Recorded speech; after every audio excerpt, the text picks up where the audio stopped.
हमारे चैनल को सब्सक्राइब करें और बेल आइकन दबाएं। हाय, मैं हूं आदित्य श्रीवास्तव और आप मुझे अभिजीत के नाम से जानते हैं। For more episodes of CID, subscribe to live crime and hit the bell icon.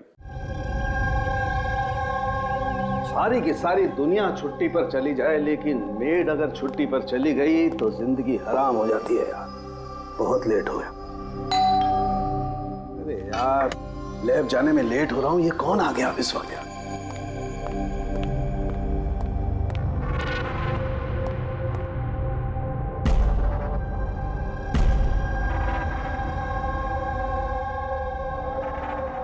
बाहर तो कोई दिखाई नहीं दे रहा। घंटी की आवाज तो सुनाई दी थी।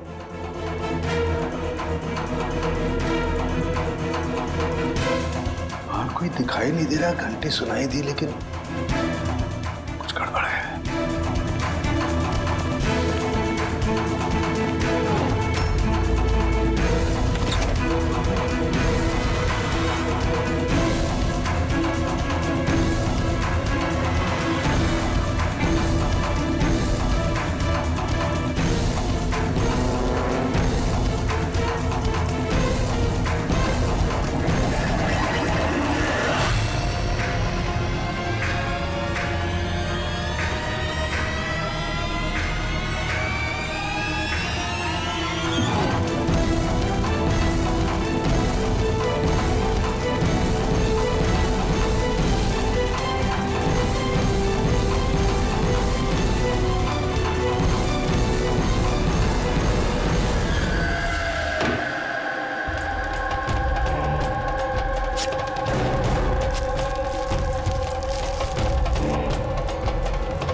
You are invited to a murder at 10 Wood Villa, Yali Hills, 400876.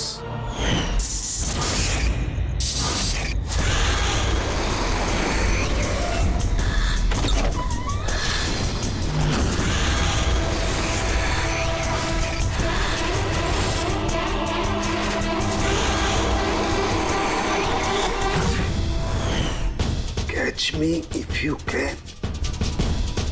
ये सच्चाई है या मजाक है?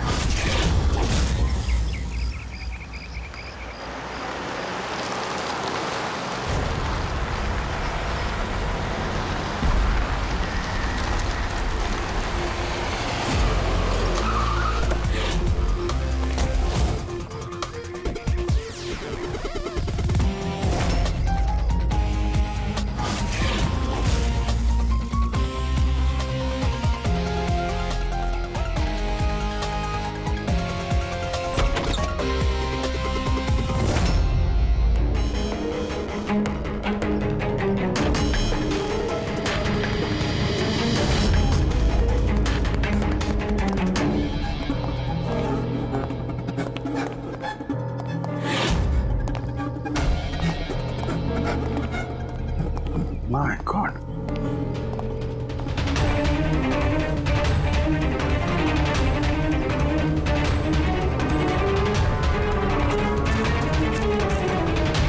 ना तो कोई भी नहीं है, ना कोई गार्ड, ना बंगले का मालिक। पंकज, जरा आसपास पता कर, बंगले का मालिक कौन है। जो भी इंफॉर्मेशन मिलती है लेकर आओ। कितनी बेरहमी से खून किया है इसका। पूरे शरीर पर चाकू से वार किए और फिर भी जी नहीं भरा तो उंगलियां काट दी। इतना खून तो जो फैला हुआ है इसके गांव का नहीं हो सकता है। मतलब सा? मतलब ये पूरी कि जितना खून इस पूरे घर में फैला हुआ है, इतना खून तो एक इंसान की बॉडी में होता ही नहीं। कोई आईडी वगैरह नहीं? कौन है ये लड़की? नहीं अभिजीत, कुछ नहीं मिला।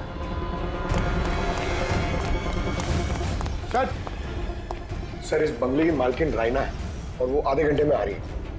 ओके, ठीक है। तब तक एक काम करते हैं, यहाँ पे जितनी भी चीजें हैं, ये ब्लड, कोई सबूत, सब इकट्ठा करते हैं। कुछ भी छूटनी नहीं चाहिए। पता तो चले क्या हुआ यहाँ पे।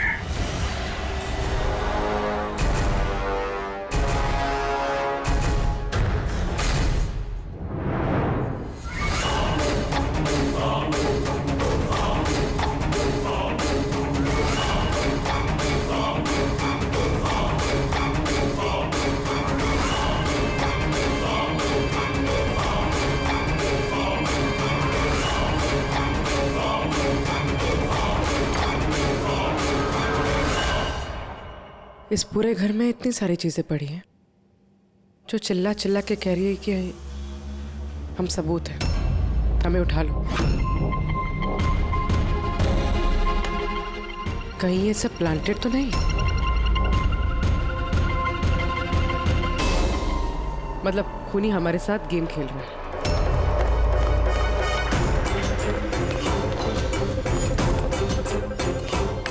ये सब किसने किया है? ये सब किसने किया है? What is all this? कमाल है सर, ये तो हम ही से पूछ रहे हैं किसने किया है। इतना गंदा कर दिया है, अब साफ नहीं कर सकते थे ये? वो सर साफ करने के लिए भी हमें बोल रही है। बदबू आ रही है। हे, मेरे बंगले में ये औरत क्या कर रही है? ओए बिरजू, बिरजू कहाँ है? बिरजू, बिरजू। यार लाश देख के लोग या तो बेहोश हो जाते हैं या डर के मारे गिर जाते हैं। इसको तो कुछ हुआ ही नहीं। बिरजू,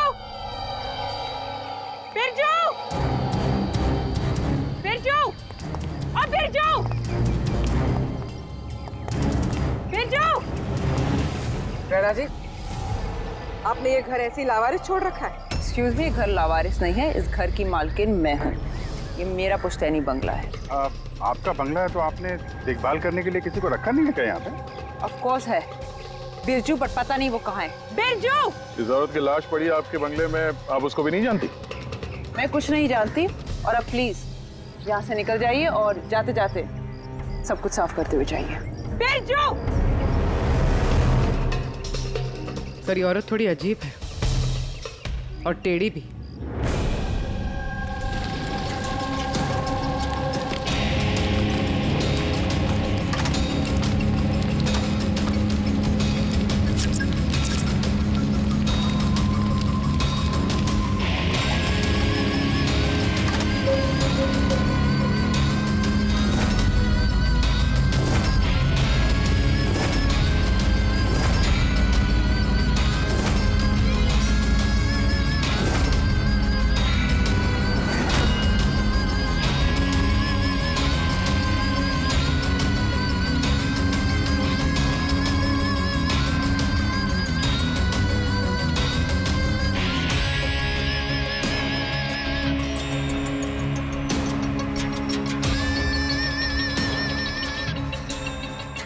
एक केस और 18 सबूत, और खूनी ने सबूत ऐसे सजा के छोड़े थे कि बस पूछो मत।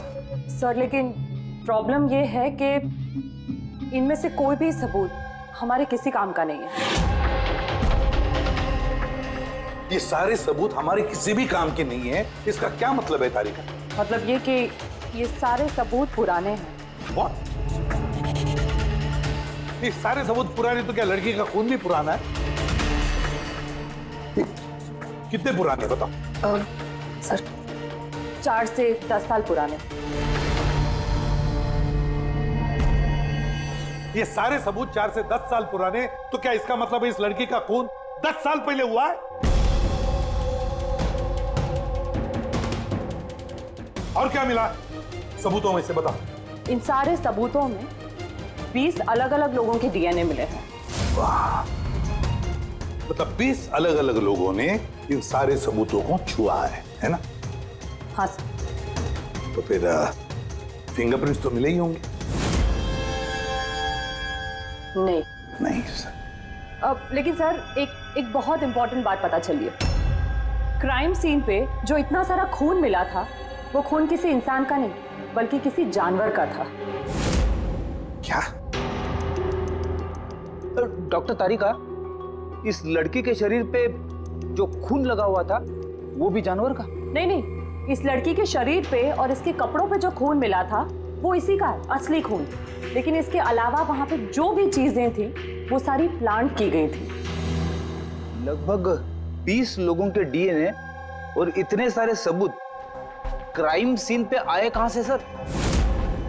वही तो, इतने सारे सबूत, लेकिन हमारे हाथ में कुछ भी नहीं।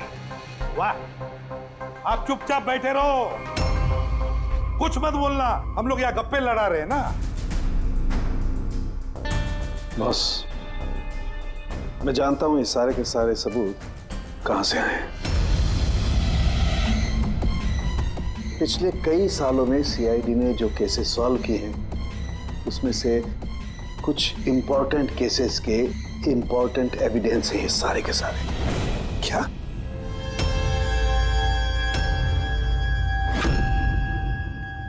जब मैंने रायना और उसके परिवार का बैकग्राउंड चेक किया, उसके परिवार में 2-3 लोग खून के इल्जाम में जेल की सजा काट रहे हैं। और ये रायना, इसे बाइपोलर डिसऑर्डर है।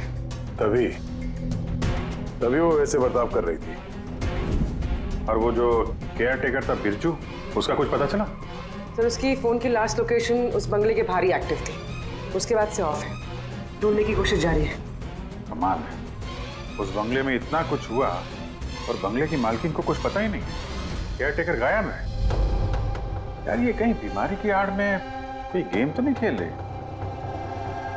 हो सकता है, नजर रखनी पड़ेगी उस पर।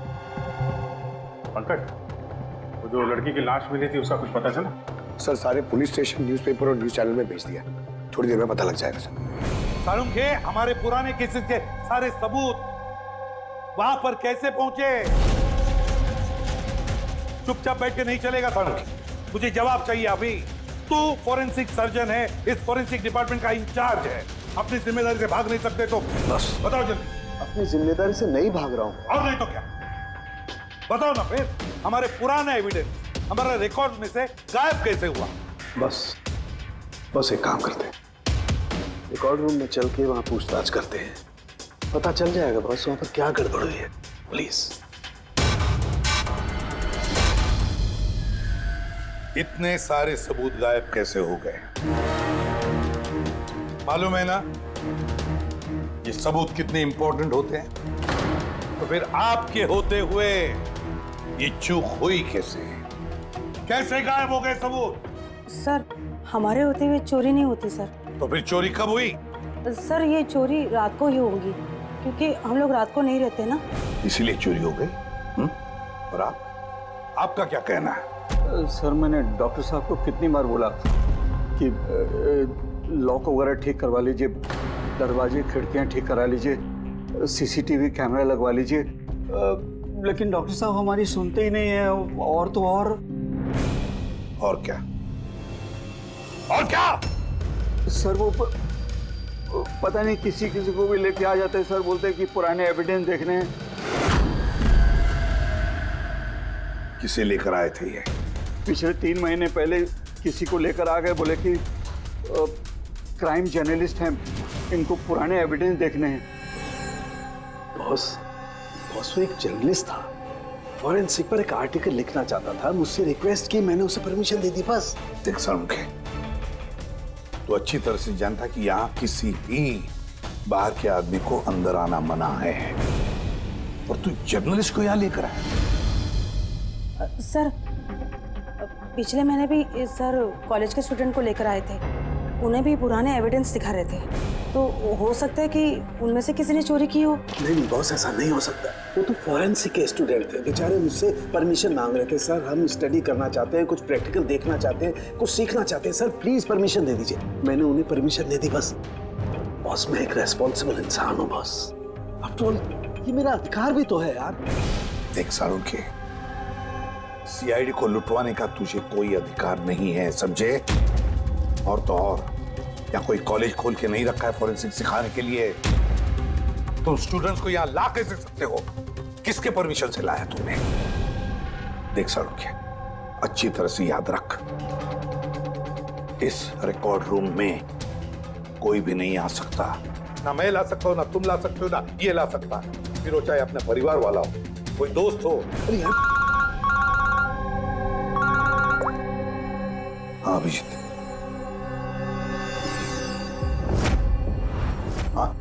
सर, जिस लड़की की मौत हुई थी उसका नाम टीना है, और ये उनके पिताजी हैं, doctor Nirav sir, head of forensic, Chennai.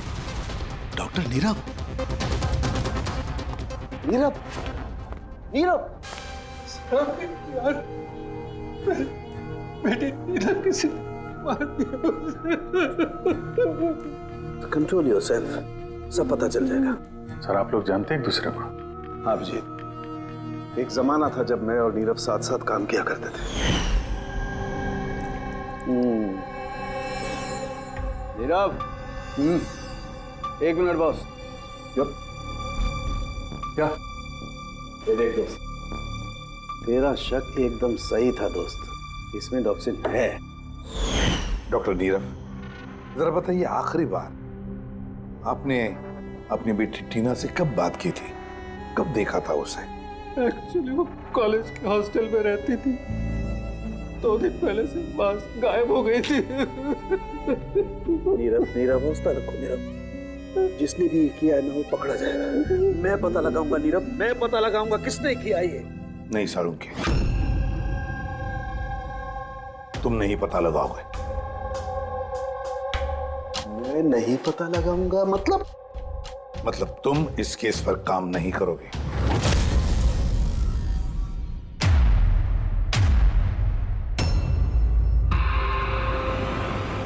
क्यों? क्योंकि तुम्हारी लापरवाही की वजह से फॉरेंसिक रिकॉर्ड रूम में से सबूत गायब हो गए। You are suspended Salunkhe till further notice.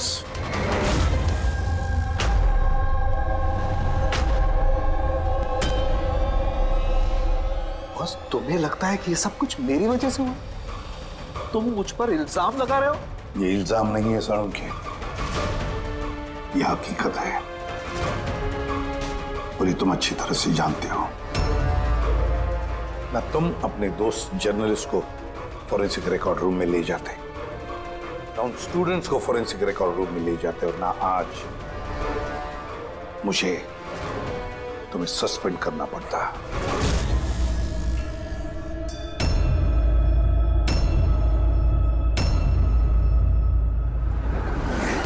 यार, नीरव को मेरी जरूरत है, इस केस को मेरी जरूरत है यार, प्लीज। नहीं साळुंखे।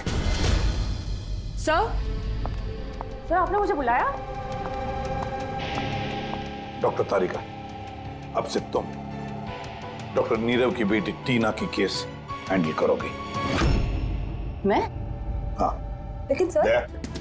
अभिजीत, साळुंखे का दोस्त जर्नलिस्ट और उसके वो स्टूडेंट्स जो फॉरेंसिक रिकॉर्ड रूम में आए थे, सबकी अच्छी तरह से इंक्वायरी करो, अच्छी तरह से।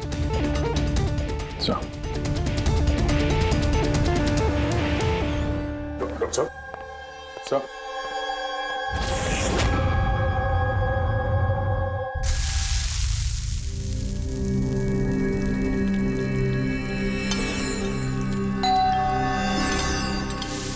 आ गए वो प्रद्युमन के दाएं बाएं, दया और अभिजीत मेरे घाव पर मरहम लगाने के लिए।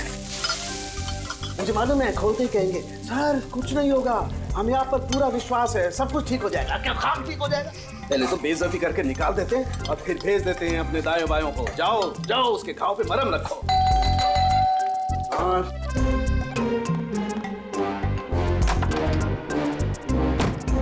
हाय। मॉर्निंग।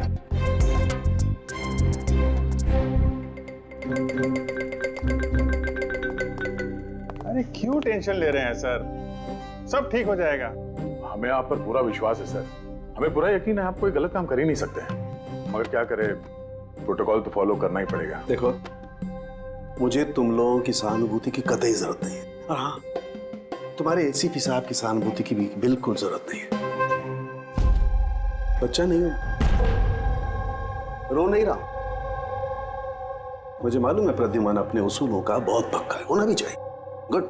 सर मैं बहुत शर्मिंदा हूँ, आई एम वेरी सॉरी। आपके सामने एसीपी सर ने मुझे नहीं तारिका, शर्मिंदा होने की कोई जरूरत नहीं।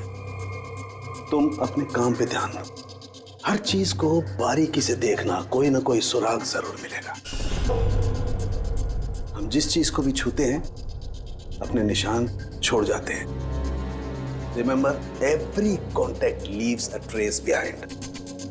बस इसी फॉर्मूले को फॉलो करना। और हाँ, जब तक ये केस सॉल्व नहीं हो जाए, प्लीज यहां पर मत आना। मैं जानता हूं मैं बेगुनाह हूं और अपनी बेगुनाही साबित करके रहूंगा। तब तक के लिए प्लीज लीव मी अलोन। आप लोग अपने केस पे ध्यान दीजिए।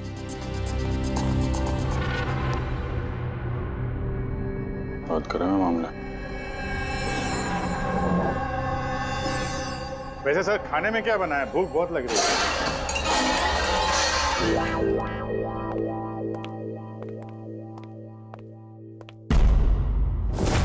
सर, ये जर्नलिस्ट सुना बहुत टेढ़ा और बदतमीज आदमी। 3 महीने पहले डॉक्टर नीरव के साथ किसी बात पे झगड़ा भी हुआ था सर। देखते हैं कितना टेढ़ा है। सर, आपको अंदर बुलाया। Thank you.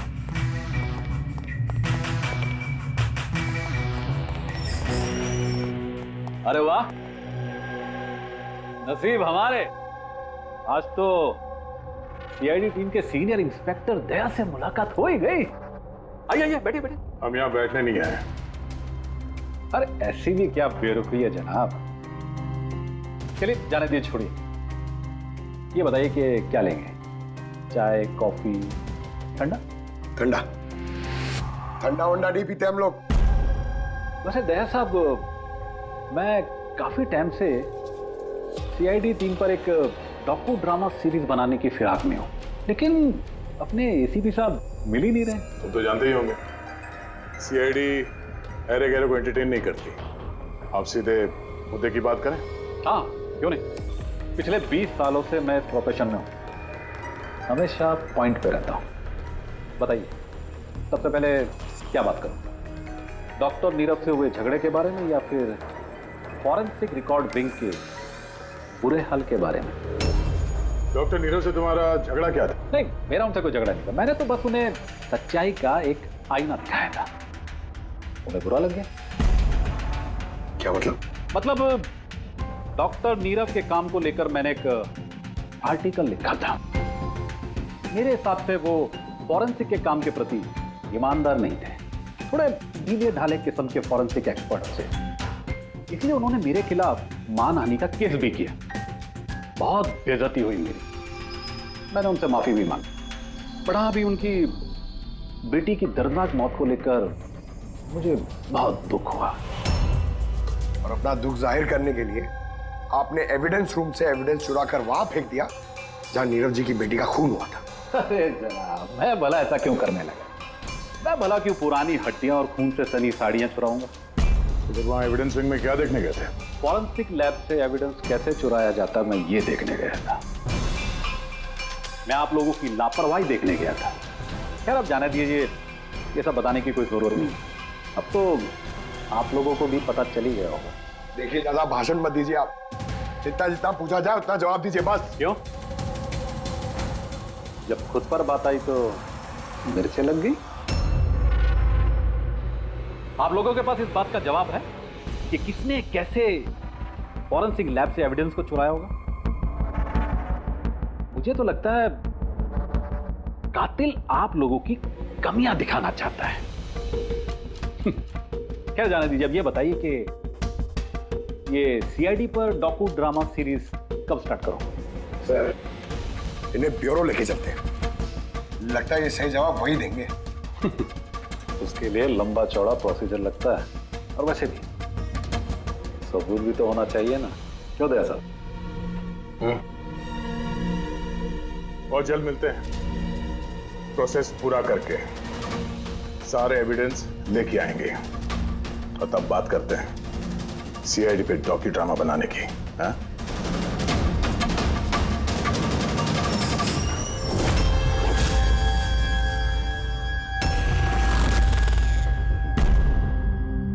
Doctor Narayani? Yes जी कहिए। हम लोग सीआईडी से एक केस के सिलसिले में आपसे बात करनी है। जी बताइए।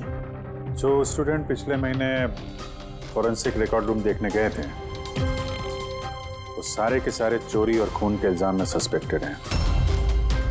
व्हाट? ऑफिसर, आपकी जरूर कोई गलतफहमी हो रही है। हमारे स्टूडेंट ऐसा कभी नहीं कर सकते हैं।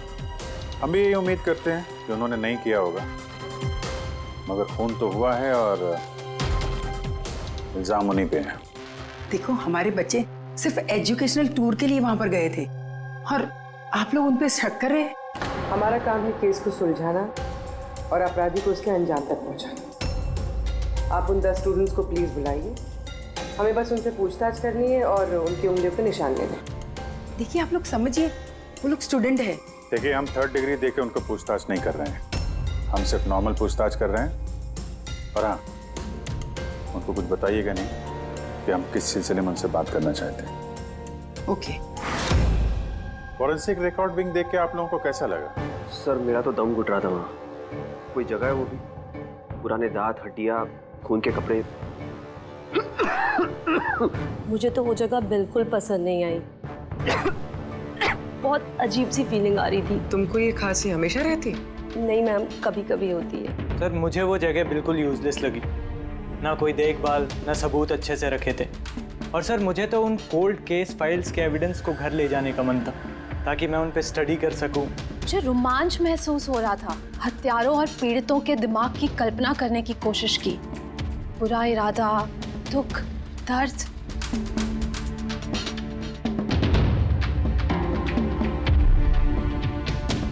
सर यहाँ तो 9 ही लोग हैं, एक नहीं है। हाँ, वो एक स्टूडेंट आज एब्सेंट है, उसकी तबीयत ठीक नहीं है। कौन है, क्या नाम है?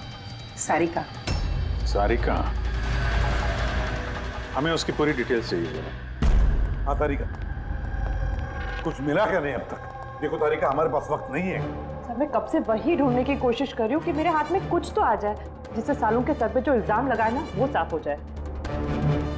जो कुछ भी हो, कोई ना कोई तो है जो सांखे को फंसाने की कोशिश कर रहा है।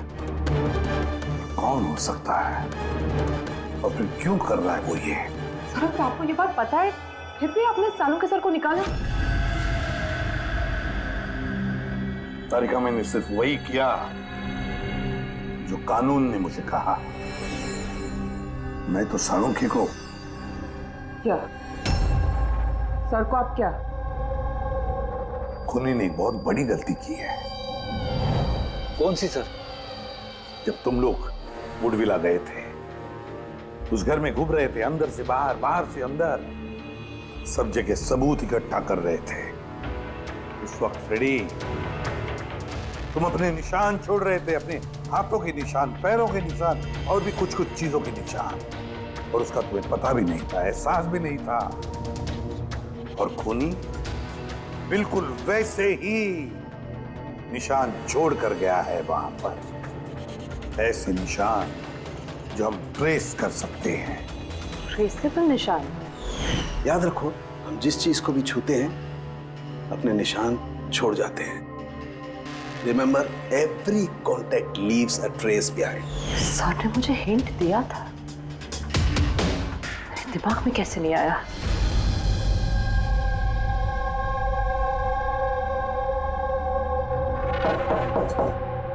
जी कहिए। सारिका कहाँ है? आप लोग? CID।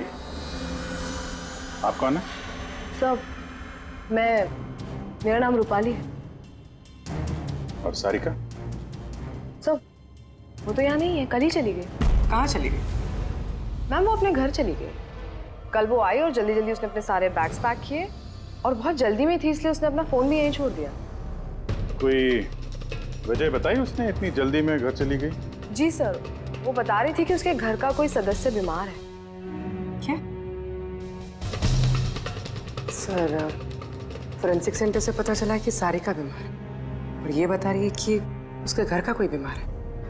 कुछ चक्कर तो है सर। अच्छा रूपाली, ये सारिका का घर कहाँ है? सर कानपुर। कानपुर। और आप लोग साथ में रहते थे? जी सर, हम दोनों रूममेट्स हैं। अच्छा, आप लोग कब से साथ में रह रहे हैं? ये कोई 8-9 महीने। 8-9 महीने से तो एक दूसरे के बारे में काफी कुछ पता चल जाता है। क्या कैसी लड़की थी सारिका, कुछ बता सकती हैं आप? सर वो तो बहुत अच्छी लड़की है। इनफैक्ट वो अपने काम से काम रखती है, फोरेंसिक इंस्टीट्यूट जाना, वहाँ से वापस आना, यही उसका डेली रूटीन है। Forensic centre? तो वहाँ की कुछ बातें बताती थी वो आपसे? हाँ, फोरेंसिक इंस्टीट्यूट से रिलेटेड कुछ बातें बताती रहती है। जैसे अभी कुछ दिनों पहले वो मुझे बता रही थी कि तुम्हें पता है रूपाली, सबूतों को प्लेस करके ना किसी को भी फंसाया जा सकता है। रियली? लेकिन ऐसा कैसे हो सकता है? अरे बुद्धू, कुछ भी हो सकता है। मैं कर सकती हूँ ना। किसी भी केस को पलटा जा सकता है सिर्फ और सिर्फ सबूतों के दम पर। अब देख मैं कैसे सबका दिमाग घुमाती हूँ। सर, टीना और डॉक्टर सालुंके के केस में भी तो यही हुआ है। और अब ये सारिका फरार है, इसको ढूंढना होगा जल्दी से जल्दी।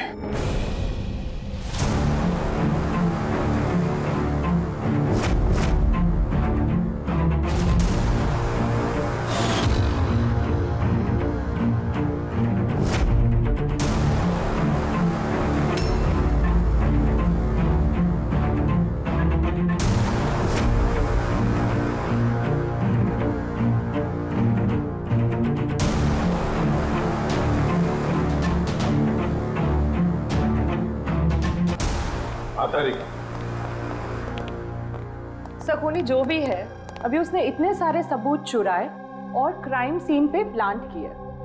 ये करते वक्त उसने जरूर इन चीजों को छुआ है। लेकिन डॉक्टर तारिका, तुमने तो कहा था कि फिंगरप्रिंट्स के कोई निशान नहीं मिले, तो फिर इन चीजों को छुआ कैसे? उंगलियों के तो कोई निशान नहीं है, लेकिन मैं ये कहने की कोशिश कर रही हूँ कि इतने सारी चीजें उसने चुराई और क्राइम सीन पर प्लांट। अब इतनी मेहनत करने के बाद उसे जरूर थोड़ा तो पसीना आया होगा। मतलब sweat analysis? Exactly, sweat analysis किया मैंने, स्वेट एनालिसिस। और इस प्रोसीजर से मुझे एक डीएनए भी मिला। ये देखिए, इस डीएनए से मुझे ये पता चला कि इस इंसान को एक खास किस्म की बीमारी है, सिस्टिक फाइब्रोसिस। ये किस तरह की बीमारी है? ये एक जेनेटिक बीमारी है पूर्वी। इस बीमारी से इंसान के बॉडी ऑर्गन्स जैसे किडनी, लंग्स, पैनक्रियाज, इंटेस्टाइन, ये सब डैमेज होने लगते हैं। तो डॉक्टर तारिका, इस बीमारी की तो पहचान भी होगी ना? कोई सिम्टम्स तो होंगे? सिम्टम्स है।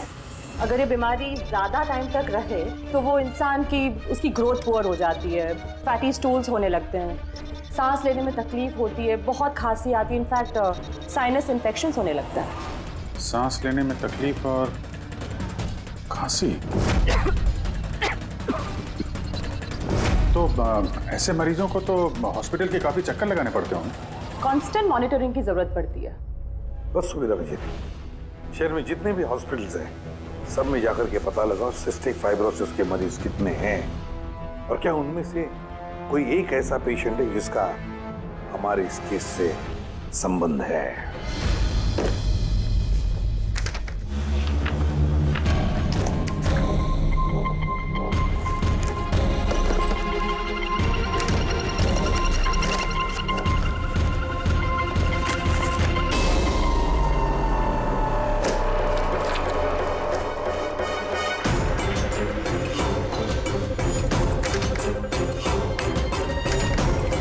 इस केस में हम लोग साथ साथ हैं। यस।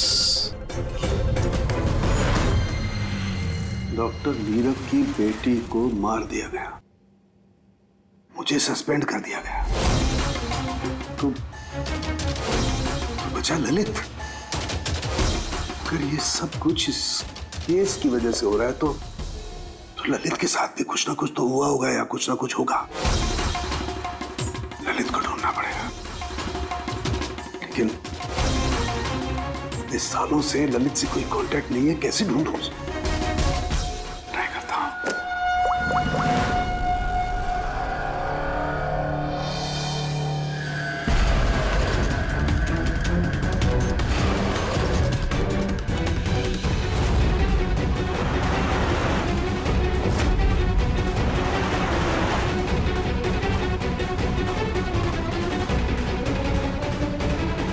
Are you sure? ये वही है? जी हाँ, ये वही है। और इसको हॉस्पिटल में 2-3 बार आना ही पड़ता है। My God. Thank you very much. Thank you.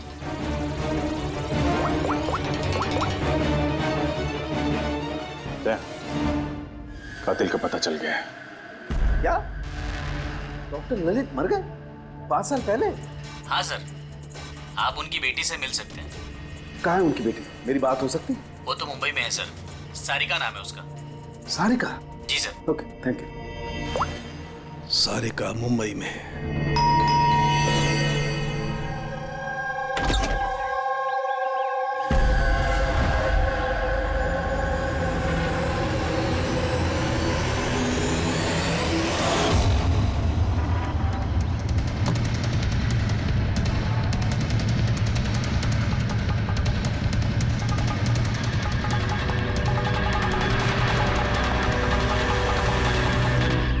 सच के बहुत करीब हो तुम। एक आखिरी जगह जहां खून होगा। इंतजार कर रहा हूं तुम्हारा, वही जहां से ये सब शुरू हुआ था 8 साल पहले।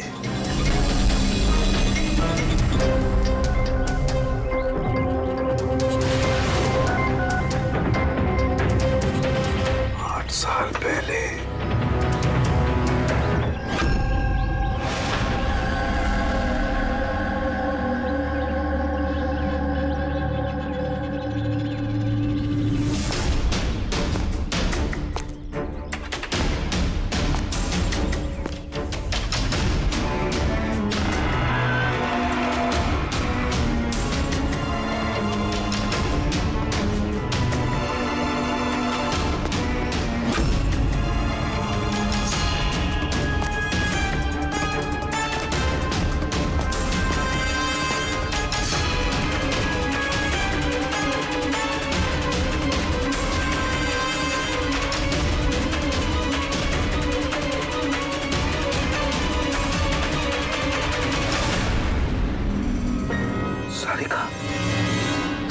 इसे किसने मारा?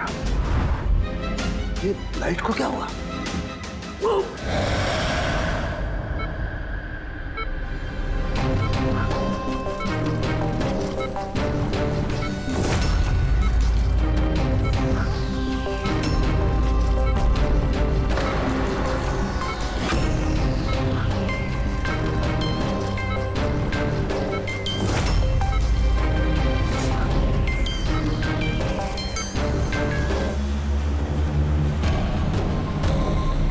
तो सारुण के सर का फोन तो लगातार बज रहा है, लेकिन वो उठा नहीं रहा। कहीं किसी मुसीबत में तो नहीं? सारुण के साहब के फोन की लोकेशन ट्रैक करो, देखो कहाँ पे है और उस खूनी का भी।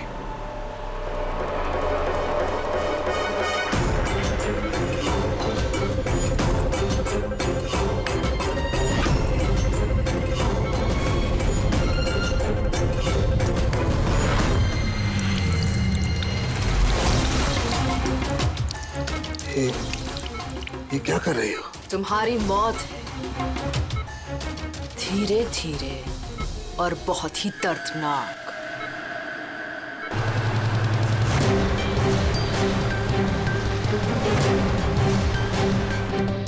तुम्हारे खून की एक एक बूंद का कतरा जब तुम्हारे शरीर से धीरे धीरे करके निकलेगा ना, तब बहुत मजा आएगा तुम्हें, है ना? लेकिन तुम ऐसा क्यों कर रही हो? अपने बाप की मौत का बदला ले रही है। अरे हत्यारे हो तुम तीनों। तुम्हारा बाप रघु? हाँ, रघु, जिसे तुमने, डॉक्टर ललित ने और डॉक्टर नीरव ने मिलकर मार डाला, और तुम्हारी वजह से आज मेरा बाप मेरे साथ नहीं है। मार डाला? हमने? कैसे? सबूत इकट्ठा करके मार डाला। तुम लोगों ने सबूत इकट्ठा किया, मेरे बाप को फांसी की सजा दिलवा दी।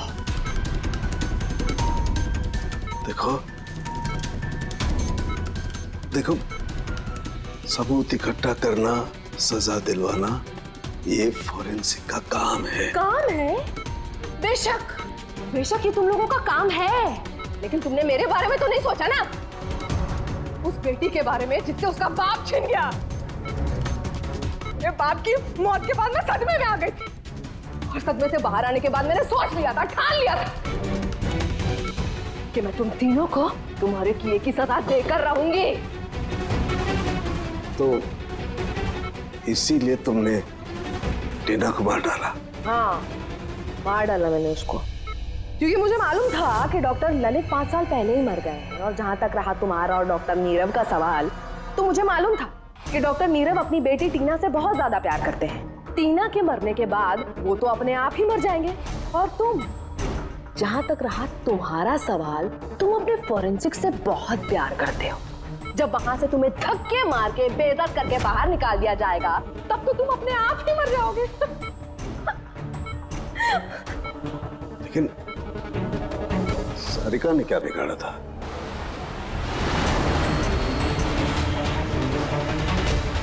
सारिका? उसे तो मरना ही था। वो ललित की बेटी जो थी, और वो फॉरेंसिक में काम करती थी, तो मेरे काम आती ना वो। उसी की मदद से तो मैंने फॉरेंसिक विद से सारे सबूत इकट्ठा किए थे। तुम्हारा फॉरेंसिक तुम्हारे खिलाफ। ये देखो डॉक्टर सालुंके, हो गया मेरा बदला पूरा। और जब तक सीआईडी यहाँ पर आएगी ना, तब तक तुम ऊपर। Good by doctor Salunke.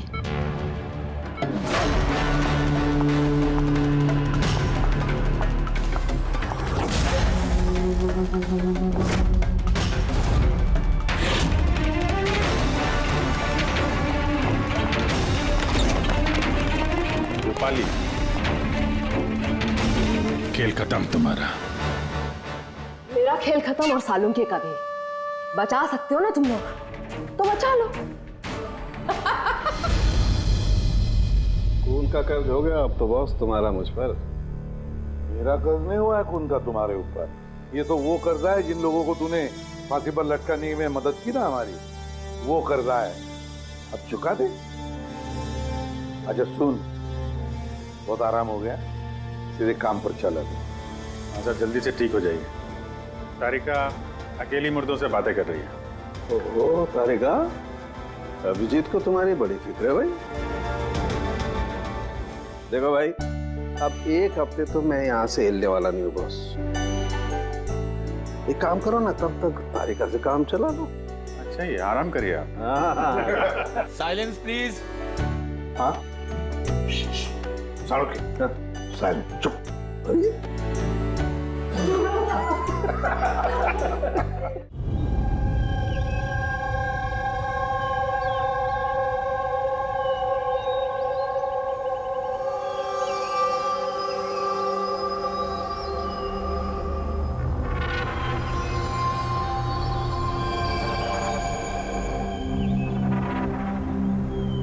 चलो फाइनली ये पल आ ही गया जब मैं आसमान में खुले पंछी की तरह उड़ पाऊं। यस, और तुम्हारी ये उड़ान मैं अपने कैमरा में कैप्चर करूंगी। लेकिन मिस्टर आजाद पंछी, कहीं आसमान में इतनी दूर मत उड़ जाना कि आसमान में गुम ही हो जाओ। डोंट वरी मैडम, वैसे भी अगर रोनी जी आसमान में गायब हो भी गए ना, तो वापस तो जमीन भी आना पड़ेगा ना। उड़ान भरने से पहले ही आप नीचे आने की बात कर रहे हो। चलो हो गई तैयारी? All the best.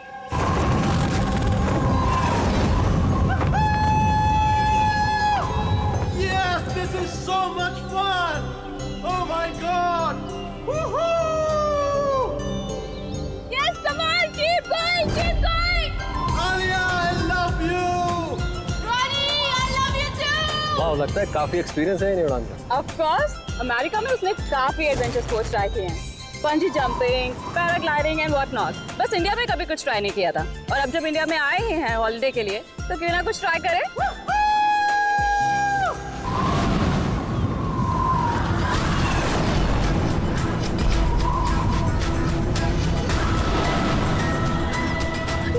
रॉनी को कुछ हो गया। जॉन को कुछ हो गया, देखो।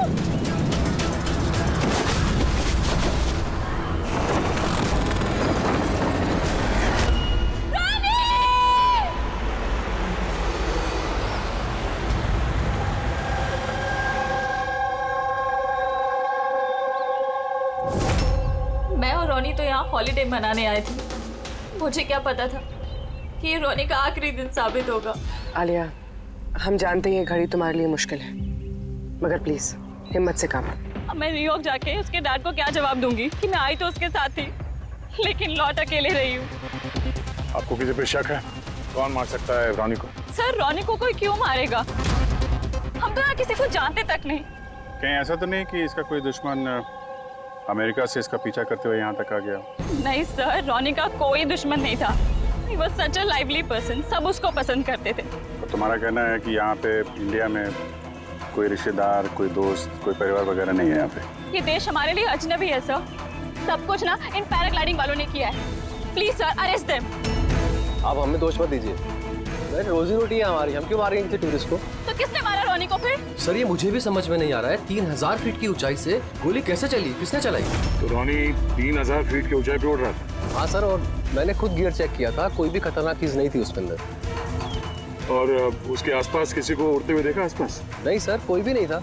आसमान एकदम साफ था, रेडियस भी क्लियर था, और वो अपनी उड़ान एंजॉय भी कर रहे थे, पर सडन पता नहीं क्या हुआ, एकदम से धड़ाम से नीचे आके गिर गए। ये जो घाव है ना, तो ऐसा लगता है कि काफी दूर से गोली चली है, शायद किसी राइफल से। हाँ, राइफल ही होगी, क्योंकि जिस हाइट पे ये उड़ान भर रहा था वहां से तो कोई शार्प शूटर ही गोली चला सकता है किसी राइफल से। जॉन, यहाँ आसपास किसी को गन या राइफल के साथ देखा है क्या तुमने? यहाँ पर गन लाना अलाउ नहीं है। आप असली गन की बात कर रहे हैं, वो दिवाली वाली पटाखे की बंदूक भी नहीं ला सकता कोई। आप लोगों ने देखा यहाँ पर किसी को? नहीं मैम, नहीं तो नहीं देखा। नहीं मैम। अच्छा आलिया, जब आप यहाँ पर आई रॉनी के साथ, आपको किसी पे शक हुआ? कोई आप लोगों को फॉलो कर रहा हो, कोई आदमी जो गड़बड़ लगे? नहीं सर, ऐसा तो कोई नहीं था। तो क्या गोली आसमान से चली है क्या? सर मैंने बताया ना, रोनी जी के आसपास में कोई उड़ नहीं रहा था, तो फिर आसमान से गोली चलाएगा कौन? हाँ सर, आसमान में कोई भी नहीं था। आप चाहें तो ये फुटेज चेक कर सकते हैं, इसमें कोई भी नहीं है साथ में।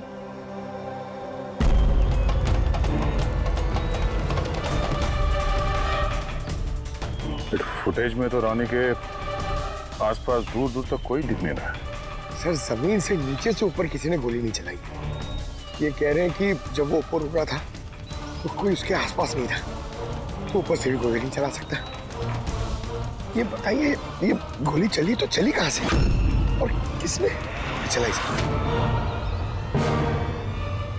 कमाल है यार, इसका कोई दुश्मन नहीं है तो फिर इसको मारने के लिए इतनी प्लानिंग कौन करेगा? एक टेढ़ा केस लग रहा है। तो किसी टेढ़े आदमी को भेज देते हैं टेढ़े सबूत, शायद उसे कुछ पता चल जाए।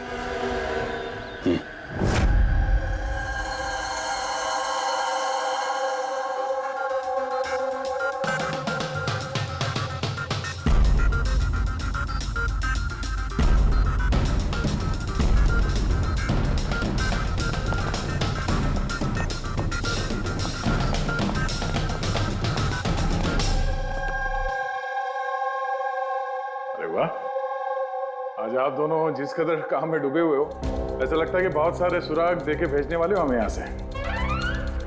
बहुत सारे सुराग? हाँ। और अगर एक भी नहीं मिला तो? सीधे सीधे बता ना, कोई सबूत मिला ही नहीं है, कोई सुराग ही नहीं मिला तुझे। सर उस गोली के बारे में कुछ पता नहीं चला? इतना पता चला है कि भाई ऊपर से किसी यूएफओ ने गोली चलाई हो।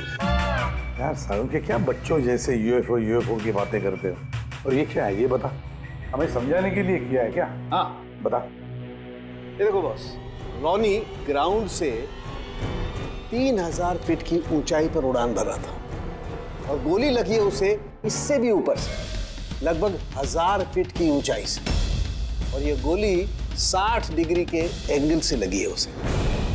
मुझे तो सोच सोच के चक्कर आ रहे हैं। आसमान में ऊपर से कौन गोली चला सकता है रोनी पे, और वो भी कैसे? अभी ठहर जा, और चक्कर आएगा। बॉस, ये गोली लगभग 3 किलोमीटर की दूरी से चली है ना। बड़ी अजीब बात है, गोली 3 किलोमीटर की दूरी से चलती है, 60 डिग्री में आती है, रॉनी के गले में घुस जाती है टेढ़ी, मतलब राइफल भी इस्तेमाल की है, बड़ी पावरफुल। बिल्कुल बॉस, राइफल भी पावरफुल है और गोली चलाने वाला भी पक्का निशानेबाज। इतनी ऊंचाई पर हवा बहुत तेजी से बहती है और टेम्परेचर भी ऊपर नीचे होता रहता है, फिर भी उसका निशाना चूका नहीं, एकदम अचूक पॉइंट पे लगा। तो गोली चलाने वाला भी मंजा हुआ खिलाड़ी है सर, एक शार्प शूटर। बिल्कुल, और ऐसे शार्प शूटर आसानी से तो मिलते नहीं जो ऐसा कारनामा कर जाए। लेकिन सर हमने सारे वीडियोस देख डाले। जब रॉनी आसमान में था तो उसके आसपास ना तो कोई चॉपर था ना पैराशूट, आसमान एकदम साफ था सर। वही तो समझ में नहीं आ रहा है कि ये किलर, ये गोली चलाने वाला था कहां पर, जबकि सारा आसमान साफ था, जब बादलों में छुप कर बैठा था। और सर वो गोली से क्या पता चला है? कुछ नहीं मिला पूर्वी। मैंने बैलिस्टिक डिपार्टमेंट का पूरा डेटाबेस चेक किया, ऐसी गोली का तो कोई रिकॉर्ड ही नहीं है। सर, ये गोली जरूर कस्टम मेड बनवाई गई है। हाँ, अपने हिसाब से बना ली गोली, एक ऐसी गोली जो 3 किलोमीटर से चलती है और बिल्कुल निशाने पे लगती है। और सर अगर ये गोली इतनी जबरदस्त है तो इसकी राइफल भी काफी स्पेशल होगी। हाँ, एक काम करते हैं, ये गोली फायर आर्म्स विंग और बैलिस्टिक डिपार्टमेंट में भेजते हैं, देखते हैं क्या रिपोर्ट आती है। अब ये जो भी कोई है इतने ऊपर चला गया खून करने के लिए, अब जल्द से जल्द इसे जमीन पर लाते हैं।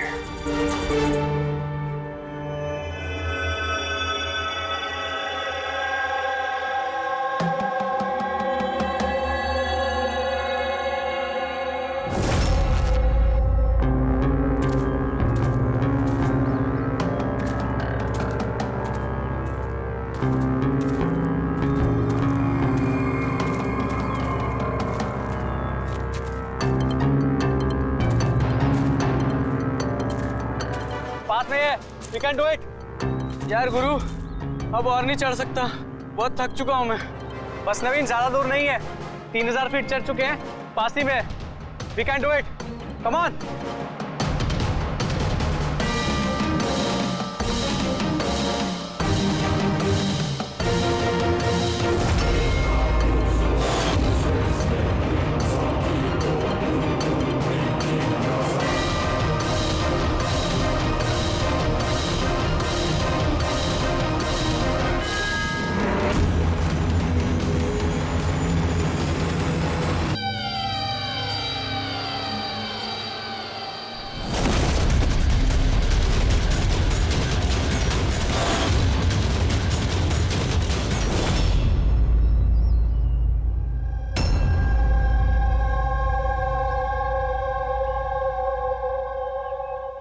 ऐसे लग रहा है जैसे रॉनी के मर्डर की फोटोकॉपी देख रहे हैं। 3000 फीट की ऊंचाई पे ठीक वैसे ही गोली मारी है सर के पीछे। इसको भी ऊपर से गोली। क्या आप लोग जब ट्रैकिंग कर रहे थे तो ये हितेन के पीछे भी कोई था क्या?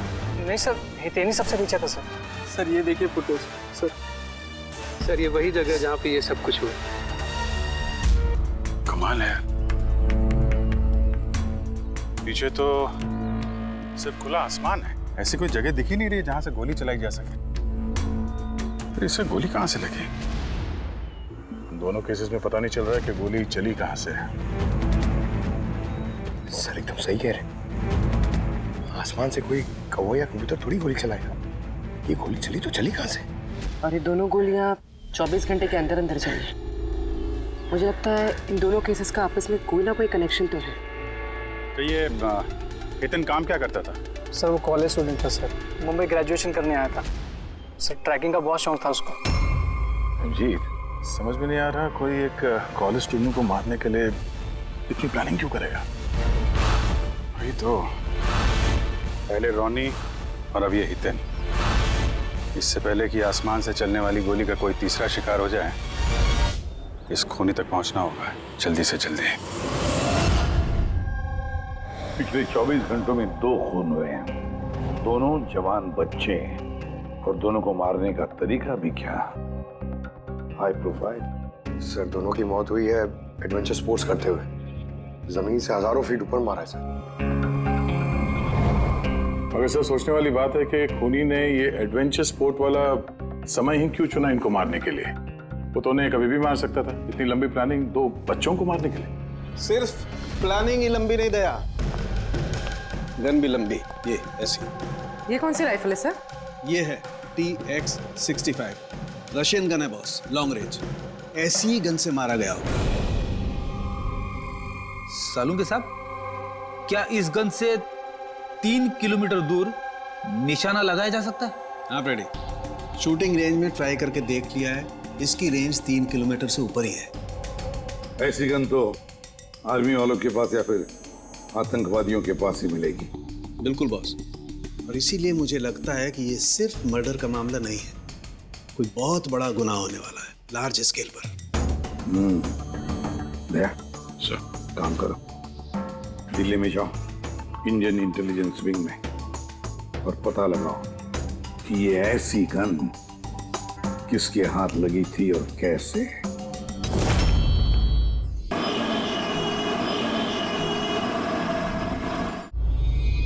ये सारे खून इसी राइफल से हुए हैं। और आप लोग तो जानते हैं, ऐसी हाई प्रोफाइल राइफल सबके हाथ में तो लग नहीं सकती। आप बिल्कुल सही कह रहे हैं सर। और गौर करने की बात तो ये है सर कि ये राइफल कोई खरीदना भी चाहे तो खरीद नहीं सकता। ये 1 या 2 पीस नहीं बिकती, पूरा का पूरा अलॉटमेंट होता है। तो पिछले कुछ सालों में जो आतंकवादी हमले हुए हैं उसमें ये इस तरह के राइफल इस्तेमाल हुए थे? जी हाँ। तो आपको किसी आतंकवादी गिरोह पे शक है? जी हाँ, अगर हमारा अंदाजा सही है तो हम जानते हैं कि इसके पीछे किसका हाथ है। कौन? इलवारे जिले में कुछ समय पहले हमारी आर्मी ने बहुत सारे हथियार जब्त किए थे। उन हथियारों में ये वाली राइफल भी। हाँ प्रताप सर, सारे आतंकवादी मारे गए, उनमें से एक आतंकवादी बचकर निकल गया और हमने उनके सारे हथियार जब्त कर लिए। Well done Pratap sir. और जो आतंकवादी भागकर गया है उसके बारे में सारे पोस्ट को अलर्ट कर दो। तो ये काम उस आतंकवादी का हो सकता है जो बचकर निकल गया था वहां से? जी हाँ, और हमारी इंफॉर्मेशन के मुताबिक ये आतंकवादी गिरोह जल्दी ही कुछ बड़ा करने वाला है। शायद ये उसी की शुरुआत हो। ये दोनों जुर्म कोई मामूली खून नहीं है, ये जरूर कोई बड़ी साजिश है, बड़ी साजिश, आतंकवादी हमले की साजिश। हाँ सर, और इस हमले को रोकने के लिए पहले इन आसमान से चलने वाली गोलियों का राज का पता लगाना पड़ेगा सर। और इस राज का पता करने के लिए हमें सबसे पहले ये पता करना पड़ेगा सर कि आतंकवादी रॉनी और हितेन जैसे आम आदमी की हत्या क्यों की। वैसे क्या कॉमन है इन दोनों खून में? सर दोनों मर्डर हवा में हुए, दोनों बार गोलियां ऊपर से चली, हाई प्रोफाइल राइफल से। किसी प्रोफेशनल शार्प शूटर का काम है सर ये। और सर इन दोनों केसेस में कोई वैंटेज पॉइंट नहीं है, कोई ऐसी जगह नहीं है जहां पे बैठ के खूनी इन दोनों पे गोली चला सकता है। वैंटेज पॉइंट, वैंटेज पॉइंट, कहीं यही तो वजह नहीं हो सकती है? तो आप कहना चाह रहे हैं सर कि खूनी के पास कोई जगह नहीं थी बैठ के गोली चलाने की, और उसे ये पक्का करना था कि उसका टारगेट छूटे ना, उससे कोई चूक ना हो, इसलिए वो इन दोनों पे प्रैक्टिस कर रहा था? Exactly Abhijeet, exactly. वो निशानेबाजी की प्रैक्टिस कर रहा था। मतलब सर उसका असली टारगेट कोई और है? सर अगर कोई वैंटेज पॉइंट था ही नहीं तो फिर वो हवा में गोलियां कहां से चला रहा था? पंकज, तुम्हारे सवाल का जवाब तुम्हारे सवाल में ही है। ये बताओ कि हम, मेरा मतलब है इंसान हवा में कैसे उड़ता है बिना पंखों के? सर एरोप्लेन से या फिर हेलीकॉप्टर से। बस तुम्हारा जवाब मिल गया। लेकिन सर वहाँ क्राइम सीन पे ऊपर आसमान में कोई चॉपर तो उड़ नहीं रहा था, ना ही कोई केबल कार थी वहां पे। तो दया कुछ और होगा, कुछ और होगा। अभिजीत मैप निकालो, वहां उस पैराग्लाइडिंग और माउंटेनियरिंग कैंप के आसपास देखो। मेरा मतलब है ऐसा कुछ है क्या जहां से आदमी हवा में उड़ सके? जंगल है, और हाँ ये 2 हॉट एयर बैलून रेंजेस भी हैं। सर देखो जहां पर खून है उसके आसपास कितने रेडियस में है ये? सर ये दोनों 60 किलोमीटर के रेडियस में। तो एक बात तो पक्की हो गई, खूनी वहां पर उस हॉट एयर बलून में बैठा था और वहीं से उसने गोली चलाई 3 किलोमीटर की दूरी पे। सर अगर किसी को हॉट एयर बलून की सवारी करनी है तो पहले से बुकिंग करनी पड़ती है, कोई ऐसे ही नहीं जा सकता। कोई बात नहीं, तो वहां उस हॉट एयर बलून रेंज के ऑफिस में जाकर पता लगा कि ऐसा कौन सा टूरिस्ट था जिसने उन 2 दिनों में दोनों हॉट एयर बलून में सवारी की थी। ये टोटल 12 लोगों की लिस्ट है जो उस दिन हॉट एयर बलून में बैठे थे। कुछ लोग अलग बैठे थे और कुछ लोग ग्रुप बना के बैठे थे। तुम्हें कुछ याद है कि इनमें से कितने लोगों के पास कोई सामान या कोई बैग्स थे? या फिर कोई बदमाश जैसा दिख रहा हो? नहीं, बदमाश तो कोई नहीं लग रहा था, लेकिन एक बूढ़ी आंटी थी जिन्होंने बैकपैक रखे हुए थे और वो चश्मा और टोपी भी लगाई हुई थी। हाँ, हम भी हैरान थे कि इस उम्र में ऐसी ट्रैवलिंग का जज्बा। और जब फोटोज खींची जा रही थी तो वो शर्मा रही थी और अपना मुंह छुपा रही थी। ये बुढ़ी आंटी शार्प शूटर सुनने में थोड़ा अजीब नहीं लग रहा है? हाँ सर, नहीं पायलट हुई सर। 25 फरवरी को कुल मिलाकर सर मैंने 6 लोगों को एयर बैलून की सवारी करवाई थी और 2 लोगों को दिनेश ने सर। अच्छा, तो उनमें से कोई गड़बड़ टाइप का आदमी लगा या जिसके पास कोई सामान वगैरह हो? सर ऐसा तो कोई नहीं था। हाँ, एक बुजुर्ग आदमी था, पता नहीं बात बात पर क्यों चिल्ला रहा था। शायद उसका मूड खराब था या खड़ूस था शायद। उसके हाथ में कुछ सामान था क्या? सामान तो नहीं था। हाँ, बैसाखी लेकर चल रहे थे। बैसाखी लेके चल रहे थे?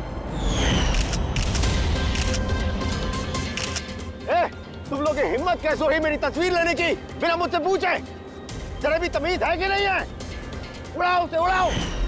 अच्छा, फोटो खींचने पे नाराज हो गए? कितनी अजीब बात है ना सर। लोग हॉट एयर बैलून पे रोज रोज तो बैठते नहीं हैं, तो वो खुद ही फोटो खिंचवाना चाहते हैं ताकि वो इस मेमोरी को हमेशा अपने पास रख सकें। और कोई खास बात याद है उनके बारे में? सब पता नहीं बतानी चाहिए या नहीं। नहीं नहीं, बोलो, जो भी याद है खुल के बताओ। उन्हें चलता देख के लग नहीं रहा था कि उन्हें बैसाखी की जरूरत होगी, पर फिर भी उन्होंने बैसाखी पकड़ रखी थी। अच्छा,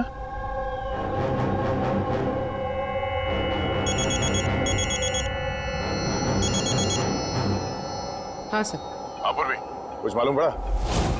सर यहाँ पर एक बूढ़ी औरत आई थी और उसके हाथ में एक बैकपैक भी था, और हाँ, फोटो खिंचवाने से भी ऐतराज कर रहे थे। अच्छा, यहाँ भी एक बूढ़ा आदमी आया था हॉट एयर बैलून में बैसाखी लेके, और उसे भी फोटो खिंचवाने से परहेज था। सर कहीं ये बूढ़ा आदमी और ये बूढ़ी औरत एक ही इंसान तो नहीं है? एग्जैक्टली, वही शार्प शूटर। उसके बैग में और इसके बैसाखी में वो राइफल था जिससे ये खून हुए। और सर दोनों दिन ये ऊपर अकेला ही गया होगा, क्योंकि अगर किसी और टूरिस्ट के साथ जाता तो फिर राइफल सेट करने में और निशाना साधने में काफी मुश्किल हो जाते। नहीं पूरी, मुझे लगता है वो अकेला तो नहीं गया होगा। मतलब हॉट एयर बैलून चलाना और साथ में ये राइफल भी चलाना, दोनों काम एक साथ करना जरा मुश्किल है। इस हॉट एयर बैलून का पायलट भी होगा साथ में। मतलब सर इस जुर्म में पायलट भी मिले हुए हैं? यस, एक काम करो, उस पायलट को पकड़ो जल्दी। उस दिन उस बूढ़ी औरत को ऊपर बैलून में कौन ले गया था? पायलट कौन था? संजीव था।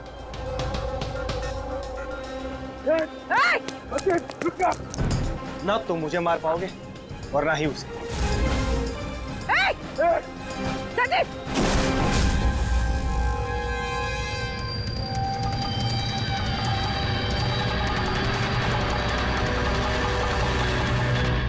ये तो अपनी जान देने के लिए तैयार था। ये कोई छोटे मोटे मर्डर्स नहीं है पंकज, कोई बहुत बड़ा मिशन है जिसे अगर जल्द से जल्द नहीं रोका गया तो कुछ बहुत बुरा हो सकता है। अच्छा गीता, 24 फरवरी को जो आदमी ग्रुप में नहीं जाना चाहता था, अकेले जाना चाहता था, उसका पायलट कौन था? कौन लेकर? सोलो ट्रैवलर को तो दिनेश लेकर गया था। कमाल है दिनेश, इतनी देर से चुप बैठे हो, कुछ बोल ही नहीं रहे हो। तुम लोग मुझे पकड़ नहीं पाओगे। जब तक हमारे सवालों का जवाब नहीं मिल जाता तुझे जिंदा रहना पड़ेगा। चल मार लो, जितना मार सकते हो मार लो, मुझे कोई फर्क नहीं पड़ता। वैसे भी तुम्हारे इन कानून के कमजोर थप्पड़ों में इतनी ताकत नहीं है कि मेरे जुर्म की मजबूत हड्डियों को गला सके। समझे? तुम्हारे साथ जोर जबरदस्ती करना होता तो उसके लिए तो 2 मिनट का काम है हमारे लिए, पर बाद में ख्याल आता है तुम्हारे परिवार का, तुम्हारी बहन। अगले महीने उसकी शादी है ना, कैसा लगेगा उससे कि उसकी शादी हो रही है और शादी के वक्त उसका भाई इस दुनिया में नहीं है? हाँ? और तुम्हारी माँ हर महीने खर्चे के लिए पैसे भेजती हो ना, तुम्हारे जाने के बाद कौन ख्याल रखेगा उसका? कभी सोचा इसके बारे में? हाँ? नहीं? चलो, अब भी मौका है, सरकारी गवाह बन जाओ। वादा करते हैं तुम्हारे जेल जाने के बाद तुम्हारी माँ का ख्याल हम रखेंगे। सच? मतलब पूरा ख्याल रखोगे? पूरा ख्याल? हाँ, तुम्हारी माँ का पूरा ख्याल रखेंगे। तुम बस ये बताओ कि किसके लिए काम करते हो? तुम्हारा बॉस कौन है? बता दो, पक्का बता दो। हाँ बताओ। मैं जिसके लिए काम करता हूं ना, मेरा बॉस है सर, उसका नाम है एसीपी प्रद्युमन।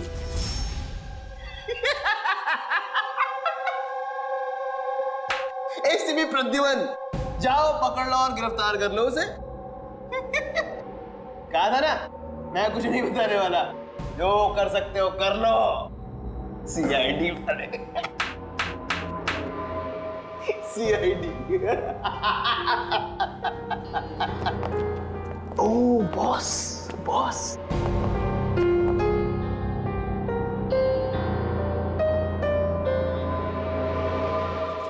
कोई बात नहीं, कुछ मत बताना। अब हम ना तुमसे कुछ पूछेंगे, कुछ बताने के लिए तुम पर जोर जबरदस्ती करेंगे, कुछ नहीं, सिर्फ एक करेंगे, हम तुम्हें सोने नहीं देंगे। सोने नहीं देंगे? वैसे भी मैं अगर जागता रहा तो मैं कुछ बताने नहीं वाला हूं आप लोगों को। कोई जरूरत नहीं, कुछ मत बताओ, पर सोने नहीं देंगे तुम्हें। ओके। यार दया, मैंने तो सुना है कि आदमी खाने पीने के बगैर तो काफी दिनों तक सरवाइव कर सकता है, लेकिन सोए बिना कितना तड़पेगा ये बेचारा। बड़ी बुरी मौत मरेगा, मुझसे तो देखा नहीं जाएगा।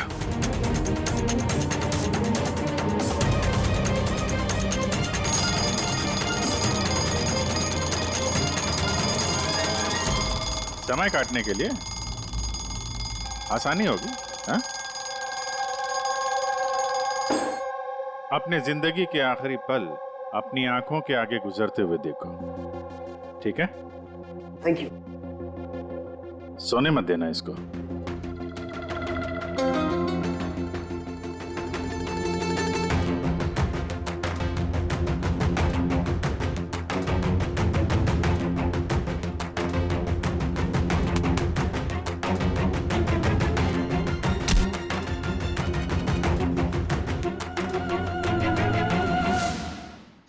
Ready sir. अरे कहाँ हो यार?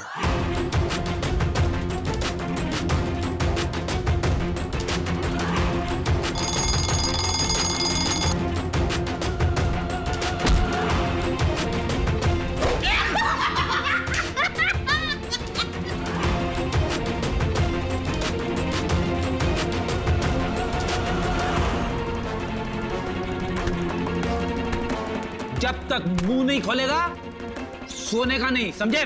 5 मिनट में नहीं। नहीं 1 मिनट। 1 मिनट तो सोने दो। 1 सेकंड। सोऊंगा नहीं, नहीं सोऊंगा बिल्कुल नहीं, बिल्कुल नहीं सोऊंगा।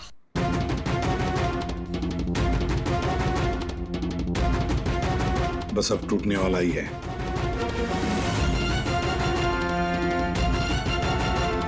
सब बकना शुरू कर देगा अभी। बल्लू, बल्लू नहीं सोएगा तू?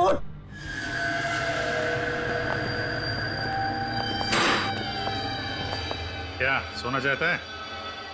तो सोने देंगे ना भाई, क्या प्रॉब्लम है? चलो हम सोने देंगे तुम्हें। खाली ये बताओ कि तुम्हारे गिरोह का प्लान क्या है? हाँ बता दो। मेरा नाम दिनेश नहीं है, मेरा नाम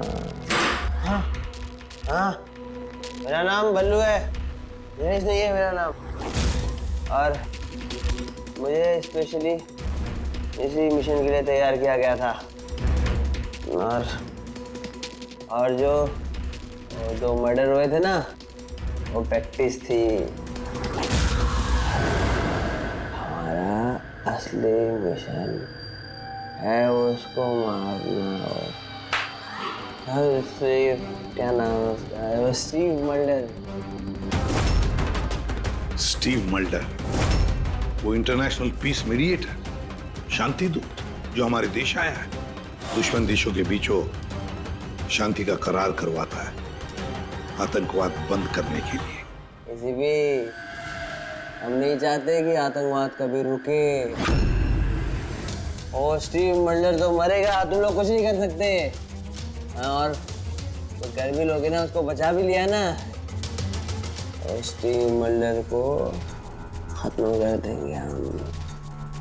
हमारा जो शार्प शूटर है ना, एकदम रेडी। कहाँ मारने वाले हैं और कब? बोल। वो जब कॉन्फ्रेंस में भाषण दे रहा होगा ना, वो सबसे सही वही सबसे सही समय वही सबसे सही समय होगा, क्योंकि उस समय उसके आसपास सिक्योरिटी वाले नहीं होंगे। और जो कॉन्फ्रेंस है ना, ये बिल्डिंग की छत पे है, तो हॉट एयर बैलून पे हमारा शार्प शूटर जाएगा, वही गोली मारेगा। कॉन्फ्रेंस 1 घंटे में चालू होने वाला है, अभी जल्द से जल्द पहुंचना होगा। अरे तुम लोग कितनी कोशिश कर लो, नहीं बचा पाओगे उसे। और हाँ, अगर तुम लोगों ने बचा भी दिया ना, तो हम दोबारा प्लान बनाएंगे, दोबारा मार देंगे। कौन मारेगा? कैसा दिखता है वो? अरे मैंने उसकी शक्ल नहीं देखी अभी तक। जब भी आता है भेष बदल के आता है। तुम लोग क्या उसमें पकड़ोगे? हॉस्पिटल ले जाओ जल्दी। सर, क्या हम हॉट एयर बलून रुकवा नहीं सकते जब तक ये कॉन्फ्रेंस पूरी न हो जाए? नहीं फ्रेडी, ये हॉट एयर बलून हम नहीं रुकवाएंगे। अगर आज रोक दिए तो कल दूसरा प्लान करेंगे। आज का प्लान हमें पता है, हम आज ही भिड़ेंगे इनसे।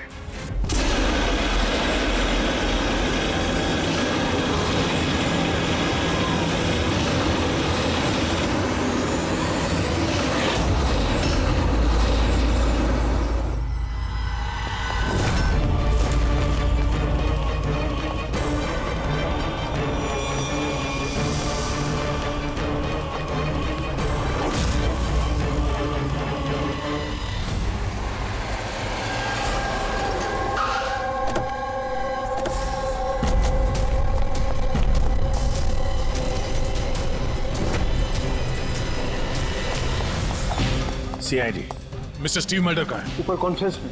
हमें ले चलो उनके पास, जल्दी हरिए।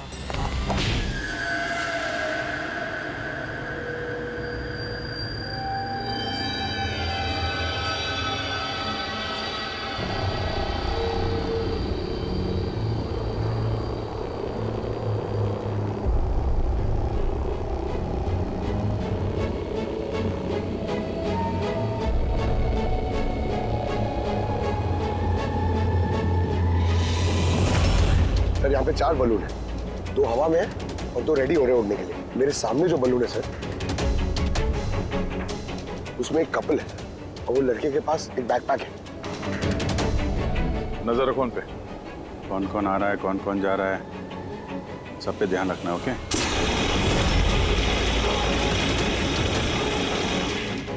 सर, उनका बलून टेक ऑफ हो गया सर। हाँ।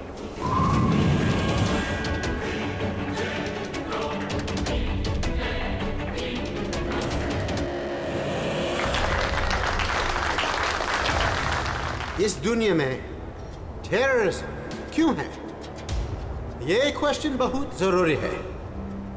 और ये टेररिज्म तभी स्टॉप हो सकते हैं जब सभी देश भाई भाई की तरह साथ रहें। टेररिज्म को जड़ से उखाड़ फेंकना होगा हम सबको।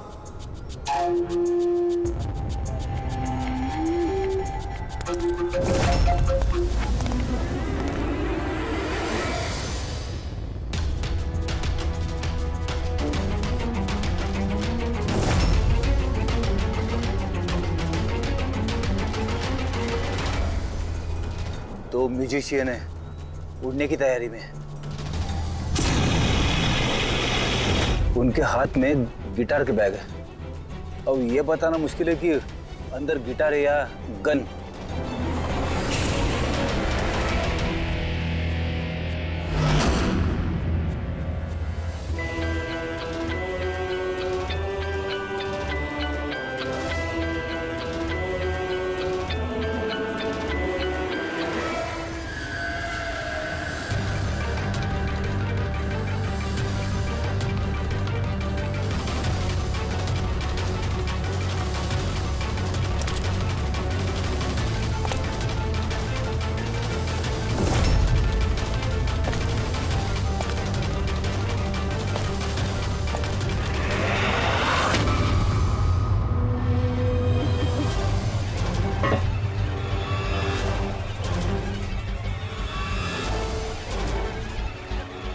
सर और एक आदमी आया है, उसके पास एक बैकपैक और एक क्रच है।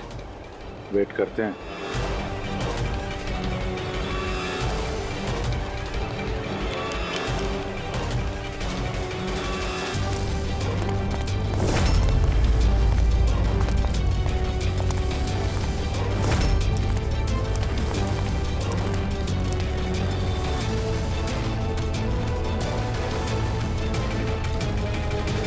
सर कैमरा क्रू वाले आए हैं, उनके पास 2 बैग है।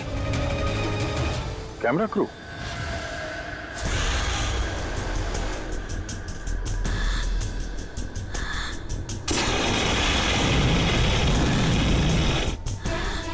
उन्हें नजरों से ओझल होने मत देना। नजर रखो उन पे।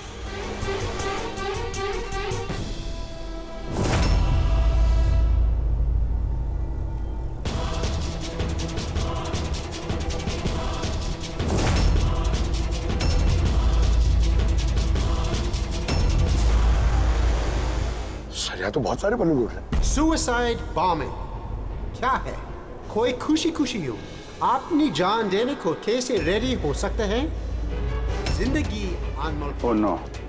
We need to respect ये सारे बलून? life और हर देश वो कौन सा बलून होगा जिसकी हमें तलाश है? लगता है भेष बदल के आया है। ये तो शक्ल से कुछ गड़बड़ लग रहा है।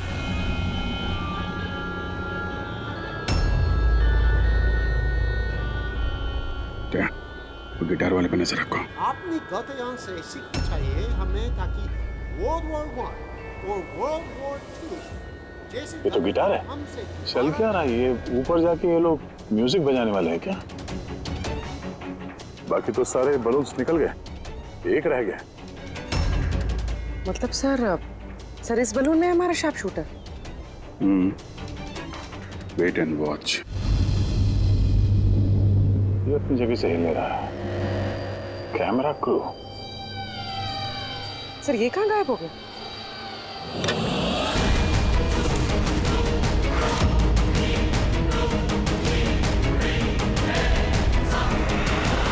सर इसके पास तो राइफल है, वैसे जैसे साड़ू के सर ने बताई थी। Abhijeet,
mister Steve, your life is in danger. आपकी जान को खतरा है।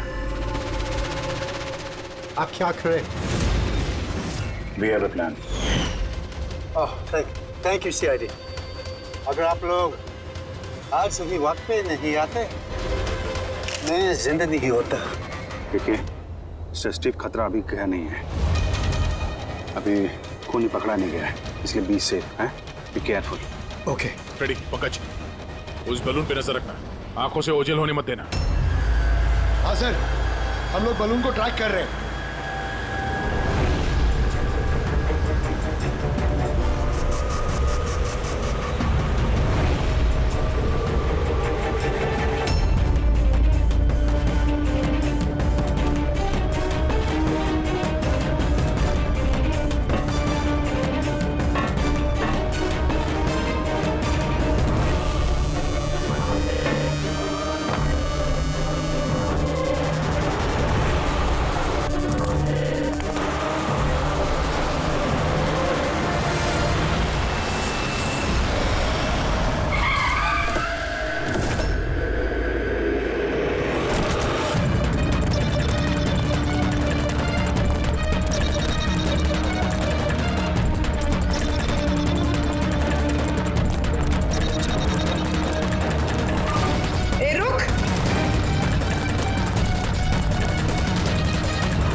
Good job. Congrats. पकड़ गया killer, Mr. Abhijit? Yes, Mr. Steve, we got him. Yes. Well done. Well done. CID बरसों से इस देश की सेवा कर रहे हैं और आज एक बार फिर आपने एक खतरनाक टेररिस्ट को पकड़ लिए है। अभी वो पकड़ा क्या है? बहुत जल्द हम उसके पूरे ग्रुप को पकड़ लेंगे। Mister Steve, we are very proud of you. आप जैसे लोगों की दुनिया को जरूरत है, जो आप जैसे साहसी हैं और नेक हो।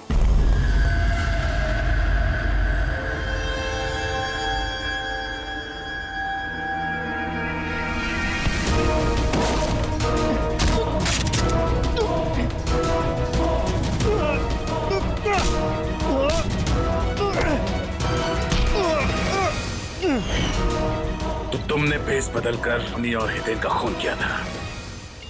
तुम मिस्टर शार्प शूटर, अब जेल की उड़ान भरना फांसी पे छूटते हुए समझा।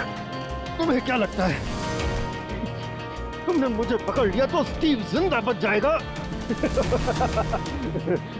कभी नहीं। हमारी तादाद इतनी ज्यादा है कि तुम्हारा कानून हमें ढूंढते ढूंढते थक जाएगा, लेकिन हम खत्म नहीं होंगे। खत्म होगा तो तुम्हारा ये देश। एक खटमल हमारे देश पे बुरी नजर डालने वाले आए और चले गए। जानता है हमारे देश को आजाद हुए कितने साल हो गए? 70 साल। और पिछले 70 सालों में हमारे देश के वीरों ने न जाने कितने आतंकवादियों का खात्मा किया है। आज तेरी बारी है, कल तेरे साथियों की बारी होगी। हमारा देश रहेगा और खुशहाल रहेगा। और अगर इस देश से किसी चीज का खात्मा होगा, वो है आतंकवाद। समझा? आतंकवाद।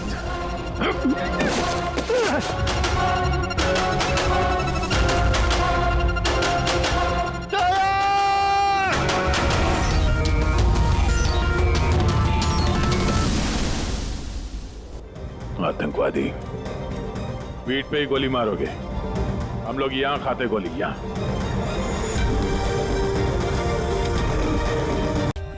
For more updates, subscribe to our channel, click the show links and enjoy watching the videos.